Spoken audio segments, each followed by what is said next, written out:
Greetings, my viewers. It's your fat pal Elle, and they are here with their cassette collection, or as I like to call it, the greatest hits. These are the cassettes that I would record back in the day, mid 80s to about the early 90s. And I do have a lot more, but they're, duplicates because, you buy them in bulk back in the day, kind of get your lunch money and saving a little bit of your allowance to buy cassettes. And that was always such a fun experience, and trying new cassettes to see what sounds good. So we're going to start over here on the upper left hand corner. This is a real clear cassette. This is type 1.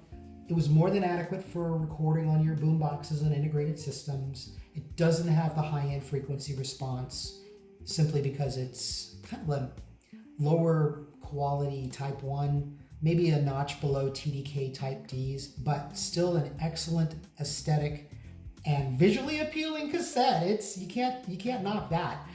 So it's just more looks than actual high-end fidelity, but it would still record adequately. Below that, around 87, 88, I got these CRE2 Bassevs. Great cassette. The cassette decks that I was recording on this really didn't utilize all of its potential until I got my JVC deck in 1990. Consequently, I got these Denon HD8s. The HD6s were also highly recommended back in the day. These are a great sounding cassette. You could really put in a lot of input and over-record it, and it would not break up or saturate or distort. Same with the UX Pros. These were very high-end cassettes back in the day, at least for me with my budget constraints. So they were about maybe $5 or $6 a piece. And this is $1992, but it has a ceramic guide.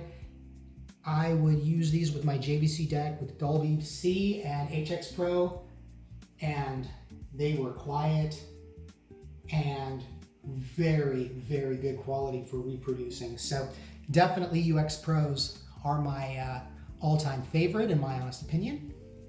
On the second row, we have the HF90. I just love the aesthetics of this. This is a Type 1 cassette, very good quality cassette. Below that, you have the CD-IT, also Type 1. UX is a Type 2 cassette, also very aesthetically pleasing. Sony really had a good look about their marketing their cassettes. They were always visually striking. Below that, these SAs, or the SA-X, were my staple because you could always find these affordably in the base exchange, the BX, and I have a ton of those.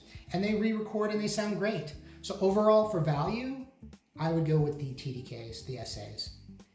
I don't have too many Memorex cassettes, but this one was just very aesthetically pleasing to me back in the days. So the HPS2, again, a chrome cassette, very good fidelity.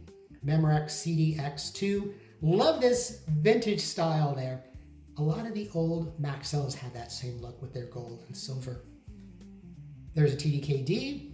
Off to the left, I have different iterations of the cassette shells with the XL2s right there, and then some XLS, and then an MXS, which is a metal cassette. So these are some of the favorites. I loved recording on these. They were an amazing value for what you got.